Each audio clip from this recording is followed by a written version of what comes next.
A 74ª edição da reunião anual da SBPC começará nesse domingo, dia 24 de julho, e vai até o dia 30, na Universidade de Brasília, a UNB. Entre palestras, debates, mesas redondas e conferências, o evento terá também o lançamento de 4 livros. Essas obras têm uma coisa em comum. Todas retratam lutas e conquistas políticas que o Brasil viveu há mais de 30 anos. Eu sou o Rafael Revadan e este é o Som da Ciência, o podcast da Sociedade Brasileira para o Progresso da Ciência, a SBPC. No programa de hoje, a gente vai falar dessas obras e por que eventos que ocorreram há mais de 3 décadas continuam afetando o país hoje. Em um ano de eleição, falar de política é essencial, principalmente para mostrar como as articulações da sociedade no passado podem incentivar a luta por direitos no Brasil de hoje. É o caso do livro A SBPC e a Constituição Brasileira, organizado pelo professor Ildeu de Castro Moreira, da Universidade Federal do Rio de Janeiro, juntamente com Bruno de Andrea Roma e Áurea Gil, que cuidam do Centro de Memória da SBPC. Como o nome do livro sugere, ele busca narrar o papel da sociedade brasileira para o progresso da ciência na construção da Constituição Federal de 1988. É o que explica o professor Ildeu. Porque nessa atuação política dentro do Congresso Nacional, a gente sente falta, né, de mencionar, e a gente usa frequentemente os artigos constitucionais na defesa dos nossos pontos. E quando a gente cita a Constituição Federal, eu sempre me lembro que boa parte dos artigos que estão lá fomos nós, o movimento organizado, e a SBPC teve um papel decisivo nisso, que colocaram aquilo lá. Então, não é pouca coisa. Portanto, essa importância de resgatar o papel da SBPC nesse processo constituinte é essencial. Essa história não é contada, ela vai se perdendo, né? As pessoas vão morrendo, as memórias vão embora. Mas a obra não tem como objetivo apenas falar do trabalho da SBPC. Ela mostra como a sociedade se organizou para que a Constituição saísse do papel. Mas eu acho que o papel mais importante é resgatar isso, mas não só da SBPC. Eu acho que ali mostra que o processo da Constituinte também foi muito significativo. A sociedade brasileira se envolveu mais. A sociedade brasileira, tradicionalmente, não se envolve muito na atuação política direta, a nossa sociedade civil, organizada e frágil, né? Mas, naquele momento, eu acho que houve uma confluência de movimentação em função da queda da ditadura, ou pelo menos do processo de encerramento da ditadura militar, no qual a SBPC também teve um papel. Então, era um momento de redemocratização. Então, a Constituinte convergiram para ela muitos interesses, muitos setores populares na ideia de fazer um país diferente. O livro ainda tem 2 pontos importantes. O primeiro é destacar temas debatidos há mais de 30 anos, mas que ainda não saíram do papel, como é o caso da regularização do mercado interno, que ainda não existe no país, e do Sistema Nacional de Inovação, que está em debate agora, em 2022. Já o segundo ponto tem a ver com gerações. Quem viveu essa efervescência dos debates pela ciência no país no final dos anos 80 sabe da importância da SBPC e das demais entidades do setor. Mas para quem nasceu nessa mesma época e provavelmente entrou no ensino superior no começo da década de 2010, tanto essa luta como as entidades envolvidas nela não são tão conhecidas. Hoje, o país vive uma situação de desmonte da ciência e da educação similar ao que ocorreu há 30 anos, com bloqueios de verba sendo anunciados a cada semana e as instituições de ensino superior lutando para manter suas portas abertas. Nesse cenário, conhecer as lutas do passado é urgente para brigar pelo país hoje. É o que diz o Bruno Roma, que também organizou o livro. Essa coisa da crise, né, da SBPC ganhar, não só a SBPC, na verdade, as outras entidades ganham mais destaque em momentos de crise, né, porque a possibilidade de agir coletivamente, né, é o momento que o calo aperta, cortam recursos, né, os programas ficam enfraquecidos das universidades, todo mundo tem que se juntar para fazer alguma coisa, né? Então, para a minha geração, por exemplo, que estava nascendo na Constituinte, eu confesso que se a gente pensar no destaque que a SBPC tinha, talvez em 2014, 2013, 2015, né, pessoas que entraram na faculdade na era Lula, como é o meu caso, um momento de grande investimento na universidade, universidades federais surgindo. Eu me lembro, na minha época de faculdade, não se falava muito sobre se filiar a entidades como a SBPC, né? E eu acho que aí o ponto de atualidade do livro, né? A gente, de novo, está vivendo uma crise extremamente grave, E aí é um momento em que a gente precisa, né, essa juventude que tinha pego só a bonança, né, agora está no meio de uma crise e precisa pensar em como agir.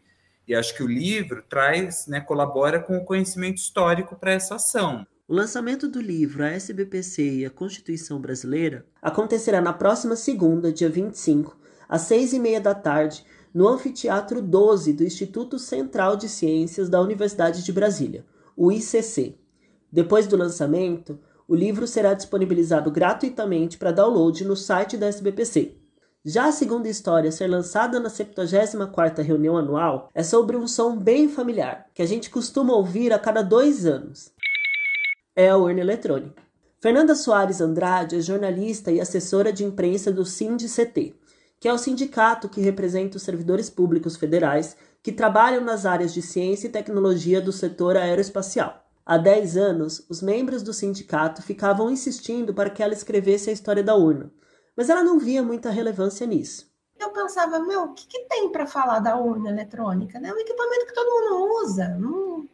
Sabe, é igual falar de um liquidificador, igual falar de uma almofada, é uma coisa comum.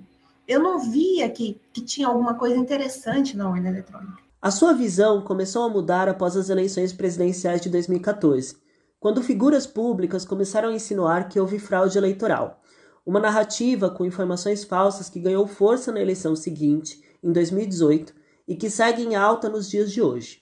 Assim nasceu a obra Tudo o que você sempre quis saber sobre a urna eletrônica brasileira, que será lançada na sexta-feira, dia 29, às 3h30 da tarde, no Anfiteatro 10 do ICC. Para escrever o livro, a Fernanda ouviu profissionais envolvidos diretamente na construção da urna eletrônica, sendo a grande maioria do DCTA, que é o Departamento de Ciência e Tecnologia do Governo Federal, e tirou todas as dúvidas sobre o funcionamento da urna com o TSE, o Tribunal Superior Eleitoral. Para a autora, infelizmente, não há melhor momento para o lançamento do livro do que nos dias de hoje, em que muitas pessoas passaram a duvidar do sistema eleitoral brasileiro. As fake news atrapalharam muito. As pessoas não tinham desconfiança da urna eletrônica. Eu vejo por mim, eu comecei a votar na urna eletrônica, acho que na eleição de 96, que foi a primeira. Eu estava doida para votar na urna eletrônica. Falei assim, puxa, uma urna eletrônica, quero ver, quero pôr a mão. Fui lá, a gente queria fotografar aquilo, queria ver, né? Era uma coisa incrível. E eu nunca desconfiei da urna, do mesmo jeito que eu nunca desconfiei de um caixa eletrônico, que eu nunca desconfiei do meu micro-ondas, da televisão. Você tem aquela ferramenta, você utiliza. Então, para mim, que participei das eleições que tinha fraude em papel, que eu via o pessoal fraudando a apuração dos votos, tal, a urna eletrônica foi uma maravilha e eu era tranquila quanto a isso. O público jovem, ele não conheceu a eleição em papel.